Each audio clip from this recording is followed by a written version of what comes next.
Hi, my name is Nonima Tigela. Welcome to my YouTube channel. So today I want us to talk about Shoes Zondo, Bongani Ntanzi, the police. Alice Uzondo really gave us juicy details.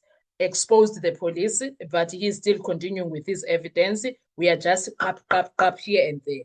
Now, Zondo he walked into that room thinking that he was just giving a statement, but the police weren't asking questions. They already had answers, names, a story, and one target, Bongani Ntanzi. That's what Zondo was here for. That's what Zondo was there for. They took him up. Now, for me, there was a setup that was done here. This was not an interview. This was a setup. In court, Kesana yesterday, a witness revealed something subtle but devastating. When his statement was taken, he wasn't asked open questions. He was asked about specific people.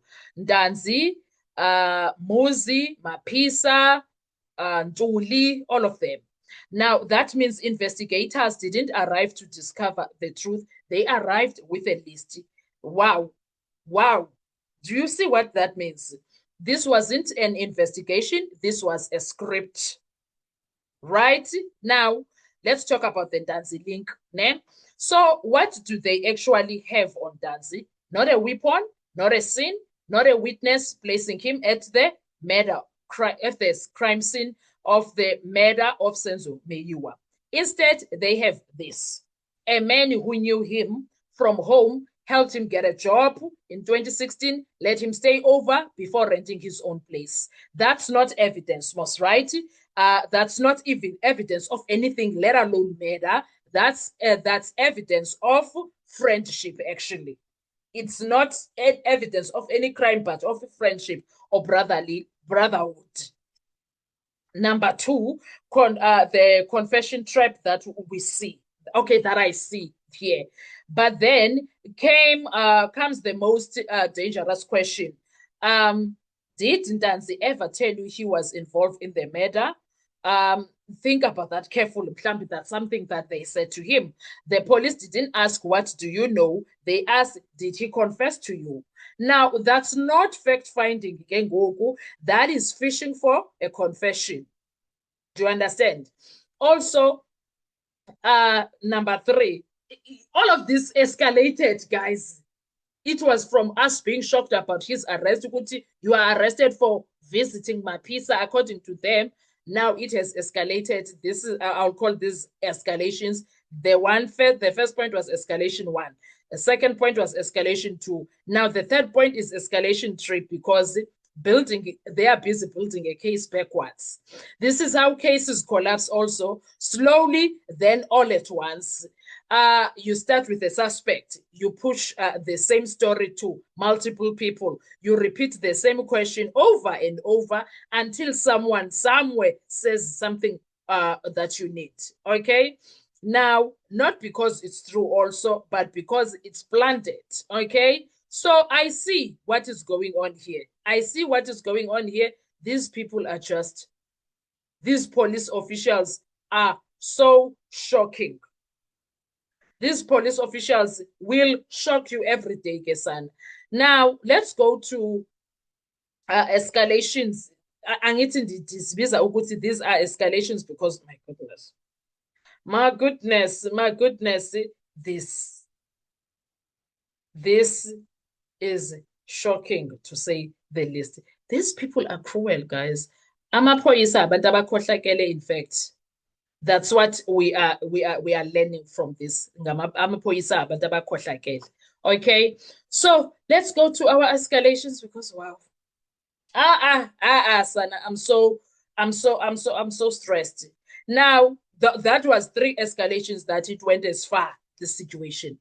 Now defense strike, Ramsipele real play. Ramsipele is a player, guys. He plays. Oh, he plays. This is where the defense, led by Advocate Ramsipile, is quietly dismantling everything. Because right now, him bringing Zondo is a strategy, guys. If you don't get it, not our problem, but this is a strategy. Because if the questions were contaminated, then the answers are contaminated too. And if the answers were contaminated, the entire case becomes unreliable. Now, let's not forget the most brutal fact. The murder happened in 2014, or 26 October 2014, right? This witness only connects Ntanzi to a job in 2016. Now, how does a brotherhood or a friendship of 2016 prove a 2014 murder? Make it make sense. How is that even possible? Make that make sense. Because wow. Son, wow. What a wow, son. This is the moment everything starts to crack, Kengoku, because if the police walked in with a story and walked out with statements to match it, then the real question is no longer did Ntanzi do it. The real question is who wrote the story first? Why is there a story to begin with? Why are these people treating these guys like this? Because it doesn't make sense. Now, brother is made to write statements, is forced, in fact, to write statements. When he wants to understand these things, it's not just the understanding that he gets, it's dismissive. It's being dismissed. Now, let's unpack also what happened, because there is also this issue of statements, right? Firstly, police shift from questions to statement mode, right? Initially, casual questioning about this co-accused Ntanzi and Tonton. Suddenly, they now went to say they are now taking a statement from Ushus. That's critical transition point. No warning, no rights explained from earlier testimony. Again, no lawyer present also. Second thing they do there, multiple officers writing, including Bongani Gininda. Zondo confirms there were officers that were writing. Gininda was one of them. This creates a major evidential problem. Who is the actual author of the statement? Is it one version or a collaborative reconstruction? Now, he signs the third part. He says he signs the same document they were writing, not a fresh typed statement, not a formalized, not verified. This suggests no procedural safeguard, no confirmation process, no independent recording of his version. Point number 4, denied right to read. He explicitly tells us that I requested to read, I can read. The response was a threat and intimidation from Gininda. This is devastating legally. A statement you cannot read is equal to you cannot adopt. No confirmation of contents is equal to no reliability. Point number 5, no read back to him. Not read back to him, ne?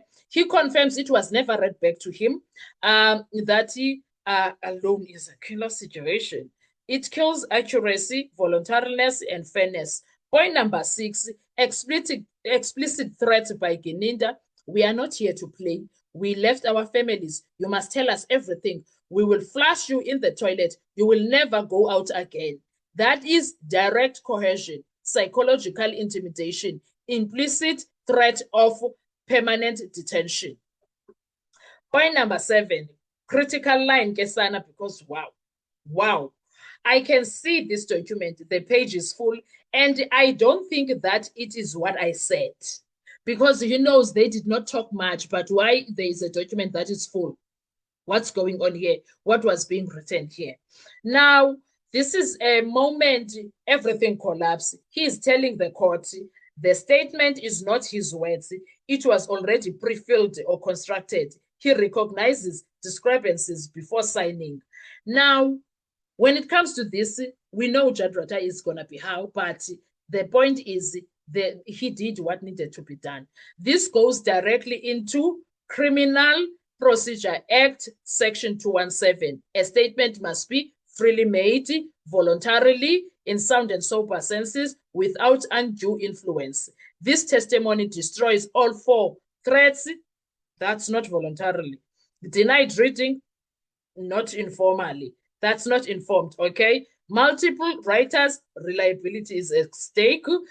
Pre-filled content, the authenticity is very questionable. Now, the chain of credibility is collapsing there. If the statement falls, any derivative evidence tied to it becomes very suspicious. The state loses a foundation piece there. We will see how they are going to work around this. But that is what happened to Ushu's Kesan. What are your thoughts when it comes to this? Let's talk comment section. I want to hear your views. Thank you so much. I will see you on our next video. Bye-bye.